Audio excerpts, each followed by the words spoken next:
Hello everyone.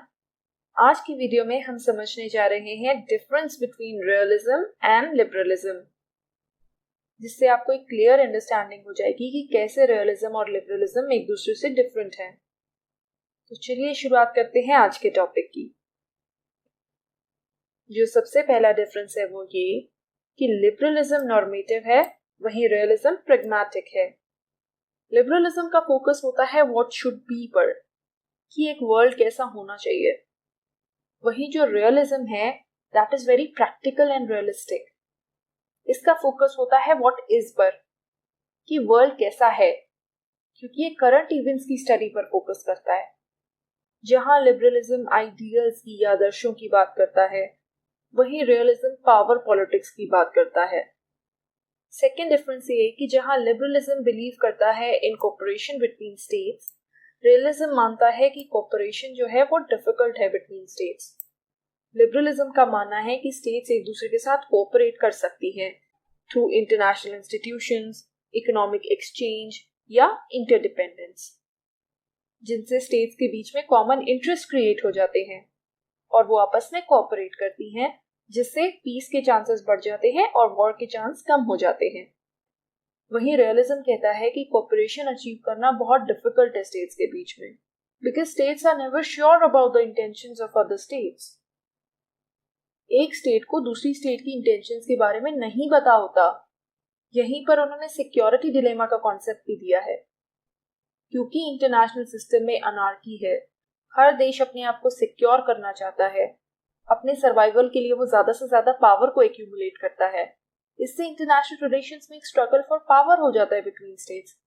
और जब states compete करती हैं पावर के लिए एट इंटरनेशनल लेवल, तो उससे इनके बीच में कॉन्फ्लिक्ट्स क्रिएट हो जाते हैं, जिसकी वजह से कोऑपरेशन अचीव करना मुश्किल हो जाता है। Liberalism focuses on low politics, whereas realism focuses on high politics. Liberalism focus करता है लो पॉलिटिक्स को, यानी कि politics that involves trade, international organisations, NGOs, और इस तरीके की पॉलिटिक्स का ऑब्जेक्टिव होता है पीपल टू पीपल इंटरैक्शन बढ़ाना, बजाय कि गवर्नमेंट टू गवर्नमेंट इंटरैक्शन को बढ़ाने के। वहीं रियलिज्म जो है that deals with high politics. High politics में आती है ऐसी politics that includes military, security, diplomacy and even politics related to war. जहां लिबरलिज्म प्रेजेंट करता है एक positive view of human nature, वहीं रियलिज्म प्रेजेंट करता है एक pessimistic view of human nature. Liberalism human nature को कोऑपरेटिव मानता है और इसी वजह से स्टेट्स भी आपस में कोऑपरेट करती हैं, क्योंकि स्टेट्स बनती तो इंडिविजुअल से हैं। वहीं रियलिज्म ह्यूमन नेचर को selfish, egoistic and power seeking मानता है। एंड इनफैक्ट वो ह्यूमन नेचर को ही ब्लेम करता है इंटरनेशनल लेवल पे वॉर और कॉन्फ्लिक्ट के लिए। अगर आपने मेरी सारी वीडियोस देखी है लिबरलिज्म पे और रियलिज्म पे, तब आपको ये डिफरेंसेस और अच्छे से समझ में आएंगे, क्योंकि मैंने इन सब एस्पेक्ट्स को वहां पर डिटेल में समझाया है। अगर आप उनको देखना चाहते हैं तो लिंक नीचे डिस्क्रिप्शन बॉक्स में है। लिबरलिज्म का मानना है कि अनार्की एंड वॉर को अवॉइड किया जा सकता है, और वो कैसे किया जा सकता है? थ्रू कोऑपरेशन, इंटरनेशनल इंस्टीट्यूशंस को एस्टैब्लिश करके, कॉमन इंटरेस्ट को फाइंड आउट करके, स्टेट्स के बीच में एक इंटरडिपेंडेंस क्रिएट करके। वहीं रियलिज्म कहता है कि war and anarchy can not be avoided. War और अनार्की को अवॉइड नहीं किया जा सकता है, ये एक कंडीशन है इंटरनेशनल सिस्टम की। इंटरनेशनल सिस्टम तो होता ही अनार्किक है, जहां पर हमेशा पावर स्ट्रगल चलता रहता है, जिसकी वजह से स्टेट्स के बीच में कॉन्फ्लिक्ट्स क्रिएट होते हैं, which further leads to war. तो ये पूरा एक साइकिल है जिसको अवॉइड नहीं किया जा सकता। लिबरलिज्म बेस्ड है कुछ फिलोसॉफिकल प्रिंसिपल्स पर। ये बात करता है आइडियलिस्ट प्रिंसिपल्स की, स्पेशली जो लिबरलिज्म की आइडियलिस्टिक स्टेज है, वो बहुत ज्यादा इन फैक्टर्स पर फोकस करती थी। वहीं रियलिज्म इंपॉर्टेंस देता है पावर पॉलिटिक्स को। इसका मानना है that everything revolves around power. Principle से ज्यादा इंपॉर्टेंट पॉलिसीज होती हैं पॉलिटिक्स में, ऐसा मानना है रियलिज्म का। And Liberalism believes in the practice of international morality in international politics. Liberalism international morality को इम्पोर्टेंस देता है इंटरनेशनल पॉलिटिक्स में। इसका मानना है कि ये प्रैक्टिस इंटरनेशनल पॉलिटिक्स में इम्पोर्टेंट है। जैसे कि लिबरलिज्म में एक आर्ग्यूमेंट दी गई है that democracies do not go to war with each other, वो भी मोरालिटी का एक एग्जाम्पल है। तो ये नैतिक मूल्यों में बिलीव करती है। जैसे कि सॉवरेनिटी के बारे में बात करते हुए ये कहती है कि ये एक स्टेट की ड्यूटी है कि वो दूसरी स्टेट की सॉवरेनिटी को वायलेट ना करे या भंग ना करे। वही रियलिज्म का मोरालिटी में कोई बिलीव नहीं है। इसका मानना है that moral principles do not play any role, क्योंकि यहाँ पर तो सिर्फ एक चीज इंपॉर्टेंट रोल प्ले करती है और वो है पावर। इसके अलावा liberalism lays emphasis on the role of international organisations and other non-state और सब-स्टेट एक्टर्स। बहुत ही इंपॉर्टेंट डिफरेंस है ये दोनों के बीच का। लिबरलिज्म जो है वो इंटरनेशनल ऑर्गेनाइजेशंस और जो दूसरे नॉन स्टेट एक्टर्स हैं उनके इंपॉर्टेंट रोल को रिकॉग्नाइज करता है। वो मानता है कि ये इंस्टीट्यूशंस एक इम्पॉर्टेंट रोल प्ले करते हैं पीस को एस्टैब्लिश करने में और वॉर के चांसेस को कम करने में, क्योंकि इनसे देशों के बीच में कोऑपरेशन बढ़ता है और सिर्फ गवर्नमेंट टू गवर्नमेंट ही नहीं बल्कि पीपल टू पीपल इंटरैक्शन भी बढ़ता है। इसलिए हम नॉन स्टेट एक्टर्स के रोल को इग्नोर नहीं कर सकते हैं, बेशक वो स्टेट से कम इम्पोर्टेंट रोल प्ले करें, लेकिन एक रोल तो प्ले करते हैं ना।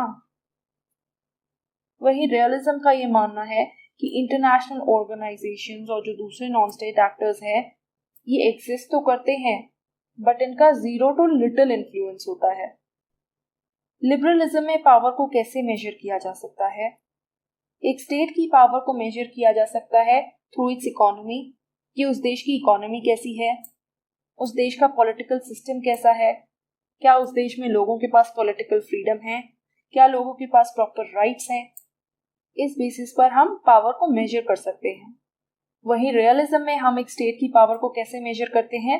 Purely in terms of the military capability. एक देश के पास मिलिट्री कैपेबिलिटी कैसी है, उस आधार पर हम ये निर्धारित करते हैं कि एक स्टेट पावरफुल है या नहीं है। According to liberalism the causes of war are, liberalism भी कहता है कि वॉर के कई कॉजेज होते हैं। जब बैलेंस ऑफ पावर फेल हो जाता है उससे वॉर होती है। देखिए बेसिकली बैलेंस ऑफ पावर जो है वो रियलिज्म की एक पावर मैनेजमेंट की डिवाइस है। तो इसीलिए लिबरलिस्ट जो हैं वो बैलेंस ऑफ पावर को ही ब्लेम करते हैं वॉर के लिए, कि क्योंकि देश भागते हैं बैलेंस ऑफ पावर को एस्टैब्लिश करने के लिए। बैलेंस ऑफ पावर जब फेल हो जाता है उससे क्या होता है? वॉर होती है। इसके अलावा अनडेमोक्रेटिक रेजिम्स की वजह से भी वॉर होती है, क्योंकि डेमोक्रेसीज तो एक दूसरे के साथ वॉर करती नहीं है according to liberalism. As well as इसका ये भी मानना है कि जो अथॉरिटेरियन रेजिम्स होते हैं वो नेचर में थोड़े अग्रेसिव होते हैं, उन्हें आदत होती है फोर्स को यूज करने की, तो इसीलिए वो अपने इंटरेस्ट को अचीव करने के लिए इंटरनेशनल लेवल पे भी वॉर छेड़ने से नहीं डरते हैं। तो वो भी एक कॉज है वॉर का। वहीं रियलिज्म में क्या कॉज है वॉर का और कॉन्फ्लिक्ट का? That is the human nature. Human nature क्योंकि पावर सीकिंग है, ईगोइस्टिक है, सेल्फिश है, वो रूट कॉज बनता है देशों के बीच में वॉर और कॉन्फ्लिक्ट का। क्योंकि स्टेट्स बनती किससे है? बनती तो ह्यूमन से ही है। Also struggle for power is another reason, क्योंकि स्ट्रक्चर ऑफ इंटरनेशनल सिस्टम ऐसा है कि जहां पर अनार्की है। अब वही सारी बात आ जाती है यहाँ पे, अनार्की है, देशों को अपने आप को सिक्योर करना है, इसके लिए वो पावर स्ट्रगल में इन्वॉल्व होते हैं, जिससे देशों के बीच में कॉन्फ्लिक्ट होता है और फिर वॉर होती है। Whereas ऐसे कौन से तरीके हैं जिनके द्वारा पीस को इस्टेब्लिश किया जा सकता है और वॉर को अवॉइड किया जा सकता है? अकॉर्डिंग टू लिबरलिज्म वो तरीके हैं कलेक्टिव सिक्योरिटी। वो क्या होता है? One for all and all for one. एक देश दूसरे देश पर हमला करेगा तो क्या होगा कि बाकी सभी स्टेट साथ में आएंगी और अग्रेसर पर हमला कर देंगी। ये एक डेटरेंट बनता है वॉर के अगेंस्ट।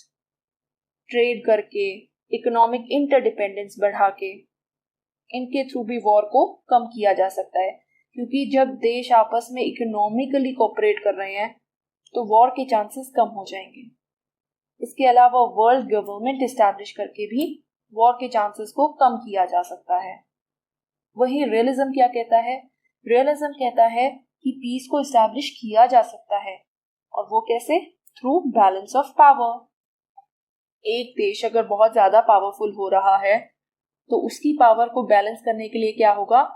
दूसरी तरफ से 2 या 3 स्टेट्स एक साथ आएंगी और एक ग्रुप फॉर्म करेंगी, एक अलायंस फॉर्म करेंगी, ताकि पहले वाले देश की पावर को मैच किया जा सके, और इससे इंटरनेशनल लेवल पर एक इक्विलिब्रियम मेंटेन हो जाएगा और वॉर के चांसेस कम हो जाएंगे। क्योंकि अगर एक देश की पावर बहुत ज्यादा बढ़ जाती है और इंटरनेशनल लेवल पर एक इम्बैलेंस ऑफ पावर हो जाता है बजाय कि बैलेंस ऑफ पावर होने के, तो इससे वॉर के चांसेस बढ़ जाते हैं। इसके अलावा डिप्लोमेसी कंडक्ट करके भी पीस को एस्टैब्लिश किया जा सकता है, वॉर के चांसेस को कम किया जा सकता है। एक डिफरेंस ऐसा है जो मैंने यहाँ मेंशन नहीं किया क्योंकि मैं उसे एंड के लिए रखना चाहती थी, और वो ये कि लिबरलिज्म जो है वो इंटरनेशनल रिलेशंस की एक कोऑपरेटिव साइड प्रेजेंट करता है। ये कहता है कि international relations is all about cooperation between states, जहां पर स्टेट्स एक दूसरे के साथ कोऑपरेट करती हैं। वहीं रियलिज्म जो है वो इंटरनेशनल रिलेशंस की एक कन्फ्लिक्चुअल और कम्पेटिटिव साइड को प्रेजेंट करता है। इसका मानना है कि स्टेट्स एक दूसरे के साथ compete करती है पावर के लिए, जिसकी वजह से देशों के बीच में हमेशा कॉन्फ्लिक्ट्स भी चलते रहते हैं। तो ये 2 कंट्रास्टिंग व्यूज हैं, बट ये दोनों के दोनों हमें इंटरनेशनल रिलेशंस को समझने में हेल्प करते हैं, and that's why as theories they are very important. Plus आप यहाँ ये भी बता सकते हैं कि लिबरलिज्म से रिलेटेड कौन कौन से इंपॉर्टेंट प्रोपोनेंट्स हैं और रियलिज्म से रिलेटेड कौन कौन इंपॉर्टेंट प्रोपोनेंट्स हैं, जिनको हम ऑलरेडी जान चुके हैं। तो आई होप कि अब आपको डिफरेंस क्लियर है between liberalism and realism, and I hope कि आपको आज का ये टॉपिक समझ में आया होगा। तो आज की वीडियो में इतना ही। अगर आपको मेरी वीडियो पसंद आई हो तो इसे लाइक कीजिएगा, अपने दोस्तों और फैमिली रिलेटिव्स के साथ शेयर कीजिएगा और मेरे चैनल को सब्सक्राइब कीजिएगा। Thank you so much. आपका दिन शुभ हो।